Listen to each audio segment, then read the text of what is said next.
पूर्णिमा का व्रत करने का कारण क्या है बताइए। आप इतने सालों से कर रही हो, कई माताएं कर रही होंगी पूर्णिमा का व्रत, एक समय फलाहार करती हैं, एक समय भोजन करती हैं। भोजन में खीर का होना जरूरी होता है पूर्णिमा के व्रत में, दूध की सामग्री होना जरूरी होती है पूर्णिमा के व्रत में। 12 महीने की पूर्णिमा करो मना नहीं है। और पूर्णिमा उठाने का भी समय होता है चैत्री, चैत्र के महीने की जो पूर्णिमा होती है चैत्री पूर्णिमा पहली पूर्णिमा मानी जाती है, इसलिए चैत्री पूर्णिमा को सिद्ध पूर्णिमा कहते, कार्य सिद्धात्री पूर्णिमा कहते, सिद्ध करने वाले। मनोरथी पूर्णिमा कहते हैं, मनोरथी पूर्णिमा।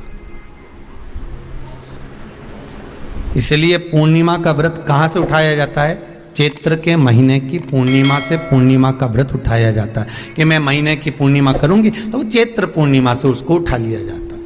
पर उसका एक नियम रहता है, आप फलाहार करें अपनी जगह पर है, पर एक समय भोजन कर रहे हैं वो अपनी जगह पर, भोजन के साथ में मीठे के साथ थोड़ा दूध की सामग्री होना जरूरी होती है। और क्यों करते हैं पूर्णिमा का व्रत, किस लिए किया जाता है, क्यों करा जाता है, उसका व्याख्यान वर्णन शिव महापुराण के अंतर्गत स्कंद पुराण में लिखा गया।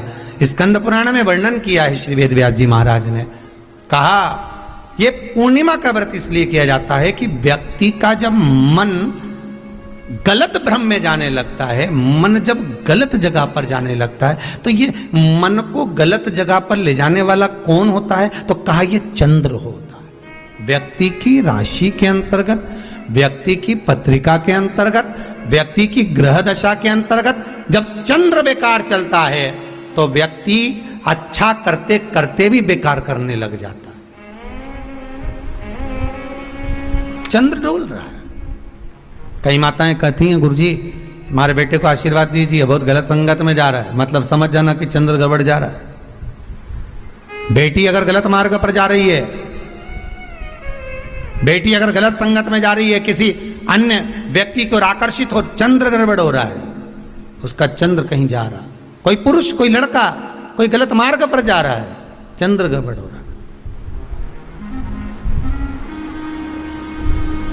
घर में जो क्लेश उत्पन्न होता है, घर में जो विवाद उत्पन्न होता है, उस विवाद को रोकने के लिए केवल चंद्र की ही, इसलिए तो पूर्णिमा घर की नारियां हमारे यहाँ हिंदू धर्म में यहां तक स्कंद पुराण में कह दिया कि प्रत्येक पुण्य आप लोग कभी आप लोगों ने सत्यनारायण जी की कथा करवाई है? जितने लोग आस्था चैनल पर कथा सुन रहे हैं, जितने लोग फेसबुक यूट्यूब पर कथा सुन रहे हैं, यूट्यूब पर कथा का श्रवण कर रहे हैं, उनने कभी सत्यनारायण की कथा करवाई होगी? तो उसमें लिखा है हर कार्तिक, हर पूर्णिमा को, हर संक्रांति को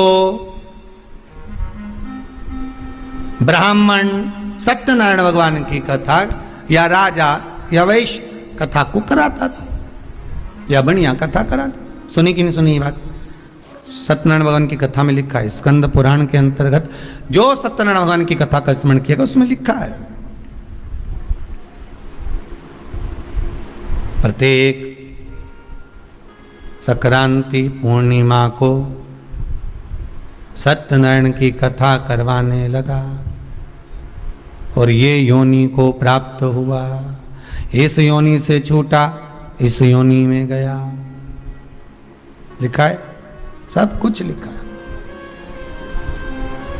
अब उत्ते से समझ जाओ कि पूर्णिमा को सत्यनारायण की कथा करने का बोला है, तो पूर्णिमा को सत्यनारायण की कथा का क्यों बोला? वैसे तो रोज कराओ सत्यनारायण जी की कथा, प्रतिदिन कराओ, मना नहीं है। आप क्या कोई विशेष फंक्शन है आप सत्यनारायण जी की कथा करवा, पर पूर्णिमा संक्रांति को और संक्रांति को पूर्णिमा को सत्यनारायण की कथा का स्मरण क्यों करवाया गया? क्योंकि पूर्णिमा के दिन अगर ये भगवान का व्रत रख लेगी, पूर्णिमा के दिन अगर ये खीर का प्रसाद बना लेगी, थोड़ा सा दूध की कोई सामग्री बना लेगी और भगवान को भोग लगा देगी, भले सत्यनारायण भगवान के भाव से बनाए, भले सत्यनारायण जी के निमित्तार्थ बना, पर अगर इसने सत्यनारायण भगवान के निमित्त से बना, पर पूर्णिमा के दिन अगर ये व्रत रखेगी, उपास रखेगी या कोई सामग्री बनाकर भगवान की पूजन कर लेगी, तो इसके घर में जो अशांति है वो शांति में बदल जाएगी। इसलिए कई घरों में आज भी सत्यनारायण भगवान की पूजन हर पूर्णिमा को करती है। माता किताब लेके बैठ जाती है, तुरंत उन्हें ऑफिस जाना, कहीं काम पे जाना, और तुरंत उसने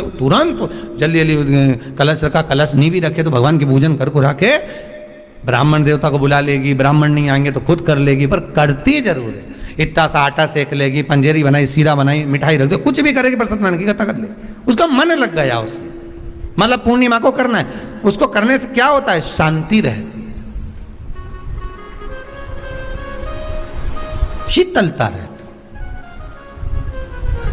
जिसके घर में हर महीने की पूर्णिमा को खीर बनती हो, ध्यान दीजिएगा, बहुत सुंदर संवाद चल रहा है, बहुत ध्यान देने वाली बात है। प्रत्येक महीने की पूर्णिमा को जिसके घर में दूध की सामग्री बनती हो, दूध की सामग्री तैयार होती हो, खीर प्रसाद तैयार होता हो, उसके घर में कभी क्लेश नहीं हो सकता। चाहे सास बहू एक दूसरे के सामने वो कहे ना, वो सांप और नेवले की लड़ाई क्यों ना, फिर भी शांति हो जाती है। पर प्रत्येक महीने की पूर्णिमा होना चाहिए। ये नहीं कि तुमने एक महीने की पूर्णिमा पे बना लिया और दूसरे महीने की पूर्णिमा को गायब कर दिया। फिर किसी ने कह दिया आज चूरमा तो बन रहा है, दाल बाटी तो बन रही है चूरमे के साथ में, लड्डू बन रहे हैं, तो काय को खीर बना रही हो? तो तुमने अब वो खीर प्रसाद